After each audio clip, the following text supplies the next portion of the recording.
keeping up the chatter that made him so excited.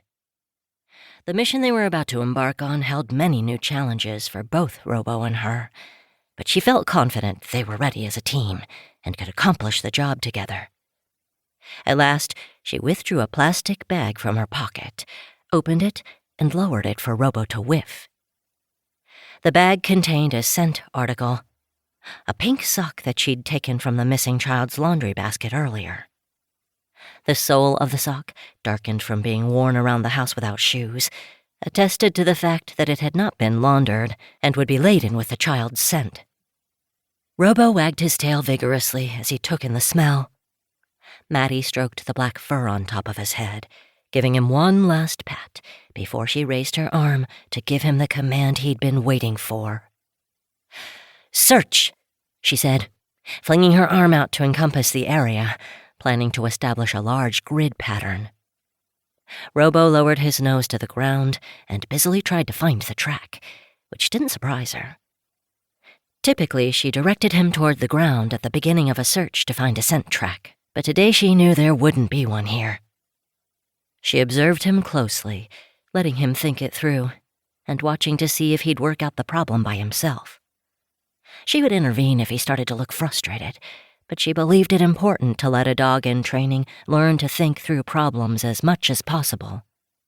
That way, when they were separated, and in the high country she often sent Robo into areas where the terrain was too treacherous for a human to follow, he would still be able to think through a problem without her directing his every move.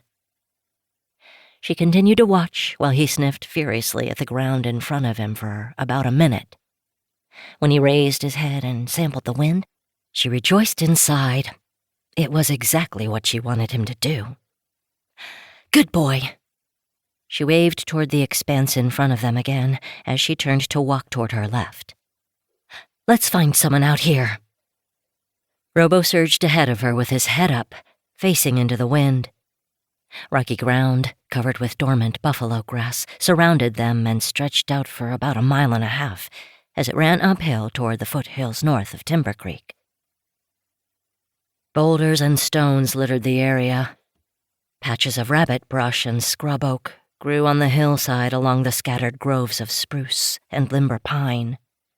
A rocky outcropping lined the area to the northwest, a little over 1 mile away. Mattie jogged behind her dog, letting him range out in front. After he'd traveled about 100 yards, she called him back toward her as she lifted direction and started running toward the right. She'd wanted to establish boundaries for them to search, working the area back and forth until Robo either found human scent or they determined no scent was present, a process referred to as clearing the area. Robo already knew how to quarter an area for scent, characterized by sweeping back and forth with his nose either to the ground or in the air, in a grid-like pattern. But today, Mattie wanted to set the width of the grid, as if the territory had been assigned to them. When he'd crossed about 300 yards, she was close behind him, dodging stones and clumps of grass as she ran. When they hit the edge of her imaginary boundary, she reversed directions again, moving back to the left, but angling ever forward into the wind. Robo immediately went with her, loping out in front. "Good boy," she shouted, marveling at what a quick study her dog was, even though that's how he'd always been when picking up new skills. She decided not to cue him again, wanting to see if Robo stuck loosely to the grid she'd established. She also wanted to allow him the freedom to follow his nose once he caught the child's scent in the air. Sergeant Jim Madsen said that Robo was the best dog he'd ever trained. And while Robo was the only dog that Mattie had ever partnered with, she knew the words of the more experienced handler and trainer had to be true. Robo never failed to amaze her. Mattie and Robo kept up the back-and-forth pattern, working the grid while moving uphill toward the rocky horizon. After they'd moved about 1/2 mile upslope, Robo stopped short and raised his head as high as he could, sniffing the air with his lips slightly parted. He stared toward the rock formations to the northwest, his ears pricked forward and his chin raised. Mattie recognized her.